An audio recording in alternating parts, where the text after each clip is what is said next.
Bismillahirrahmanirrahim. Alhamdulillahirabbil alamin wassalatu wassalamu ala asyrafil anbiya wal mursalin nabiyina Muhammad wa ala alihi washabbihi ajmain. Sekarang sesi yang keberapa? 16. Baik. Kita lanjut bab 59, 60, 61, 62.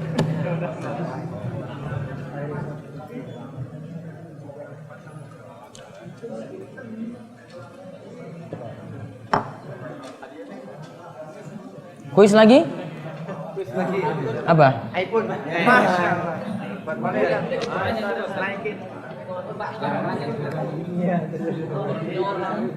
iPhone punya orang. Ini? Yang 256 GB. Ahwat yang 256 GB? Oh, syukur Ahwat yang 256.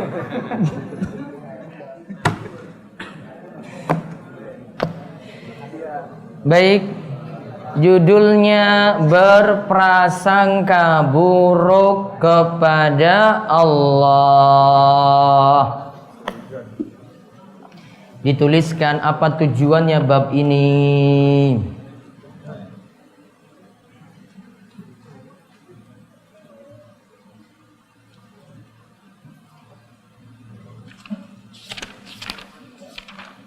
Kaitannya dengan kitab tauhid ya, sebentar. Sabar ya. Seorang muslim diperintahkan husnuzon kepada Allah. Seorang muslim diperintahkan husnuzon kepada Allah.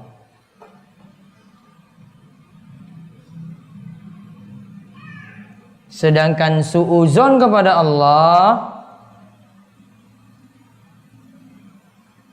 suuzon kepada Allah,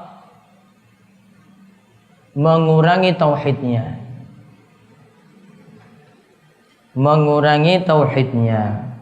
sehingga diingatkan lagi di sini. Sudah kita lihat Ali Imran 154. Allah Ta'ala berfirman. Mereka menyangka yang tidak benar terhadap Allah seperti sangkaan jahiliyah.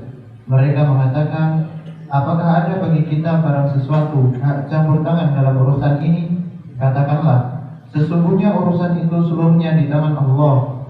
Mereka menyembunyikan dalam hati mereka apa yang tidak mereka terangkan kepadamu.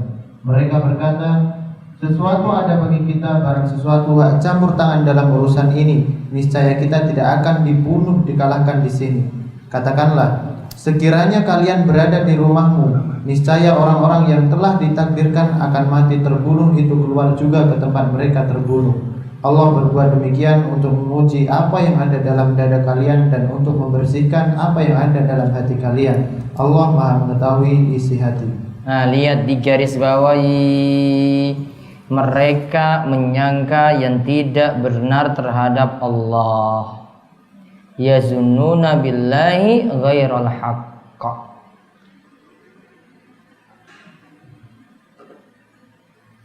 Ayat yang lainnya lagi, surat Al-Fatah ayat 6.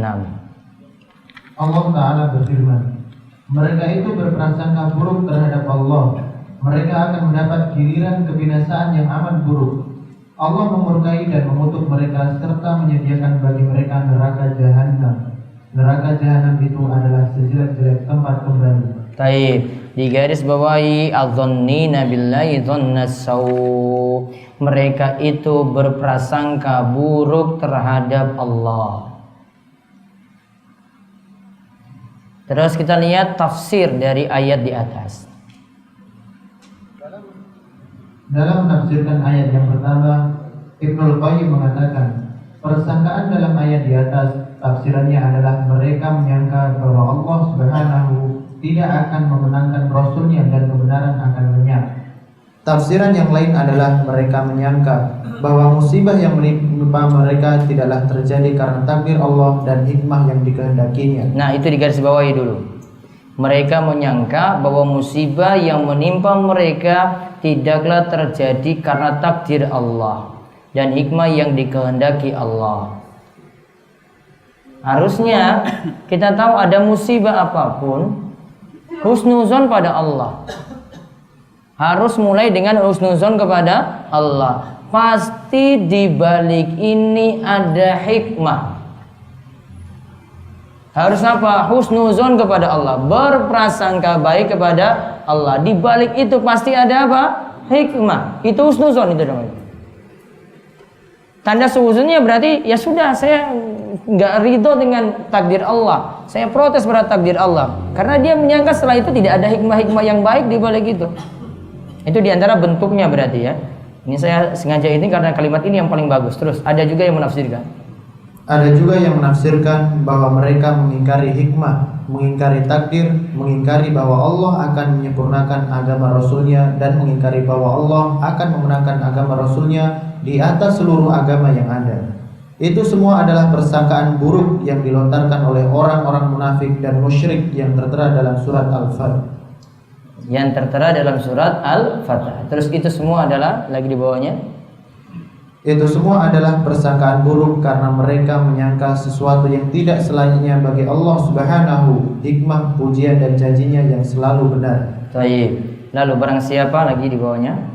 Barang siapa menyangka bahwa Allah akan memenangkan kebatilan di atas kebenaran dengan kemenangan yang abadi sehingga kebenaran akan lenyap, mengingkari bahwa segala yang terjadi ini lantaran qada dan qadarnya, atau mengingkari bahwa takdirnya itu terjadi karena suatu hikmah yang singkat yang sangat dalam sehingga Allah berhak mendapatkan pujian, atau bahkan menyangka bahwa itu semua terjadi hanya semata-mata karena kehendak Allah tanpa didasari hikmahnya, maka persangkaannya itu seperti persangkaan orang-orang kafir. Celakalah orang-orang kafir dengan neraka yang diancamkan bagi mereka. Nah, di antara persangkaan orang kafir di sini, ya, Allah tetapkan takdir namun tidak ada hikmah. Di garis bawahi kalimat itu tadi. Semua terjadi hanya semata-mata karena kehendak Allah tanpa didasari hikmahnya. Harusnya sadari bahwasanya nanti ada hikmah. Kita gagal, bangun bisnis dari awal gagal itu bisnis. Iya, itu sudah jadi takdir. Yakini juga bahwasanya nanti ada hikmah di balik itu. Barangkali tertutupnya satu pintu, terbuka lagi pintu lain. Ya kan? Tertutup satu pintu, terbuka lagi pintu lain. Ibnul Qayyim itu katakan, menggambarkan tentang hal ini, beliau sebutkan dalam kitabnya Al-Fawaid, bahwasanya pintu rizki jika satu itu tertutup akan terbuka lagi dua pintu lainnya. Tertutup dua pintu, terbuka lagi empat. Empat tertutup, terbuka lagi 8. 2 kali lipatnya. Ya, contohkan ketika kita dalam kandungan ibu, kita cuma bergantung pada satu rizki, tali pusarnya saja. Ketika sudah keluar, ini terputus, ganti dengan 2 puting susu ibu. Ya kan? Beralih lagi, apa nyusu terus? Enggak kan? Nah, ketika sudah dewasa, dia sudah lepas dari susuan tadi, maka beralih pada 4. 2 makanan, 2 minuman. Makanan dari tanaman, makanan dari hewan, minuman itu dari air, minuman dari susu. 4. Ini kalau tertutup karena kita meninggal dunia, orang mukmin meninggal dunia, diganti orang mukmin dengan 8 pintu surga. Tutup 1 diganti 2. Tutup 2 diganti 4. Tutup 4 diganti 8. Yakin itu. Ada hikmah berarti kan? Gagal 1 kali, baru 1 kali aja coba lagi. Biasa pebisnis itu yang sukses itu awalnya gagalnya itu banyak dulu. Jangan lihat yang sekarang, lihat yang kemarin-kemarin itu loh. Itu bolak-balik itu gagal terus. Miliaran habis. Ini baru buka warung gorengan 1 kali saja langsung tutup. Ya, enggak buka-buka lagi. Ya, di antara modalnya itu habis, banyak yang ngutang. Belum bayar. Yang ngutang juga masalah. Namun harusnya dia bangun lagi, bisnis lagi, dia ubah lagi. Pokoknya saya punya prinsip, nggak ada terima utangan, nggak ada bon-bonan di sini, nggak ada bon. Ya, tidak terima utang di sini. Makan langsung bayar. Itu, ubah lagi sistemnya. Yakin Allah yang beri nanti jalan keluar untuk itu. Terus kebanyakan orang melakukan persangkaan buruk kepada Allah, baik karena perbuatan Allah terhadap mereka sendiri maupun kepada orang lain. Tidak ada orang yang terbebas dari sikap demikian itu kecuali orang yang mengenal Allah, nama-nama dan sifat-sifatnya, mengetahui hikmah dalam takdir Allah, pasti ada, dan mengetahui pula kewajiban untuk memujinya. Nah lihat, kalau orang itu banyak ngaji, tambah ilmu, kenal Allah, tahu hikmah-hikmah yang begitu banyak, mengimani takdir dengan benar, hidupnya itu enak sekali, enjoy hidupnya, jalani hidup santai, dapat musibah dia jalani, tahu ini takdir Allah. Ya, kalau gagal, qadarullah wa masya'a fa'al, sudah dia ubah lagi nanti cara dia itu membangun bisnis, pelan-pelan seperti itu. Tahu ya, karena awalnya dari punya iman kepada takdir. Lalu orang yang berakal dan mau menasihati dirinya sendiri hendaknya memperhatikan hal ini. Orang yang berburuk sangka kepada Allah hendaknya segera bertaubat kepada Allah dan memohon ampunan kepadanya. Orang yang berburuk sangka kepada Allah hendaknya segera bertaubat kepada Allah dan memohon ampun kepadanya. Lalu ya berarti tadi kalau disuruh bertobat berarti berburuk sangka kepada Allah adalah dosa. Ya, kalau disuruh bertobat berarti berburuk sangka kepada Allah itu dosa. Di garis bawahi tadi, orang yang berburuk sangka kepada Allah hendaknya segera bertobat. Di antara bentuk buruk sangka kepada Allah tadi apa bentuknya tadi? Mengimani takdir namun tadi tidak memahami ada hikmah tadi, atau dia tidak imani takdir sama sekali dan tidak mengetahui hikmah sama sekali. Dan ingat ya, hikmah dari kita dapat musibah, kadang kita ketahui, kadang tidak. Pokoknya jalani saja. Pasti nanti ada kebaikan di balik itu. Di balik setiap musibah itu ada kebaikan. Fa inna ma'al usri yusra. Inna ma'al usri yusra. Di balik kesulitan ada kemudahan, di balik kesulitan ada kemudahan.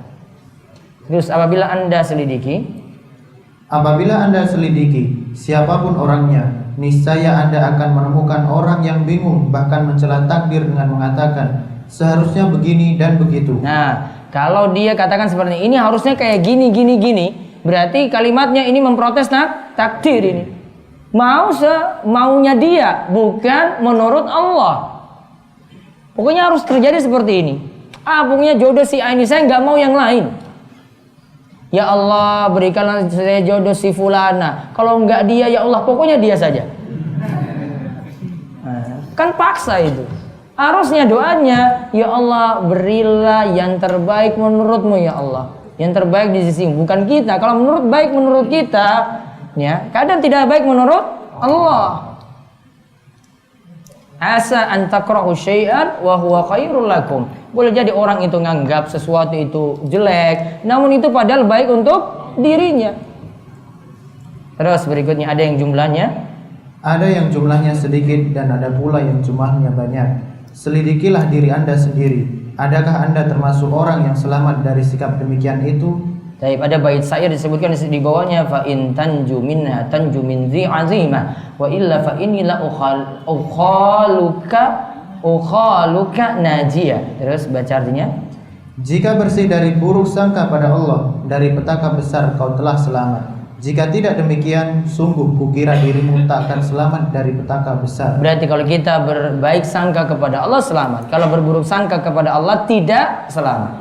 Sekarang kandungan bab 1. Tafsir surat Al-Imran ayat 154. Tafsir surat Al-Imran ayat 154. Tadi ayat pertama yang kita sebut, yang panjang tadi. Terus yang kedua, 2. Tafsir surat Al-Fatih ayat 6. Tadi adzannina billahi dhannas saw. Terus yang ketiga, diterangkan bahwa berprasangka buruk kepada Allah memiliki bentuk yang beraneka macam. Berprasangka buruk kepada Allah memiliki bentuk yang beraneka macam. Tadi menolak takdir, tidak percaya pada hikmah, terus menyangka bahwasanya Allah zalim pada dirinya, itu namanya berprasangka buruk kepada Allah.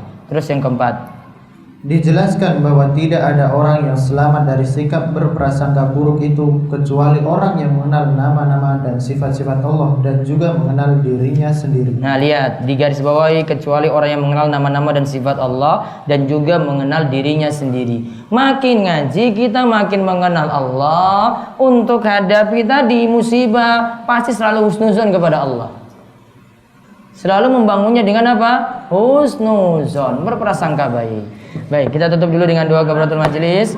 Subhanakallahumma bihamdika asyhadu an la ilaha illa anta astaghfiruka wa atubu ilaik. Assalamualaikum warahmatullahi wabarakatuh.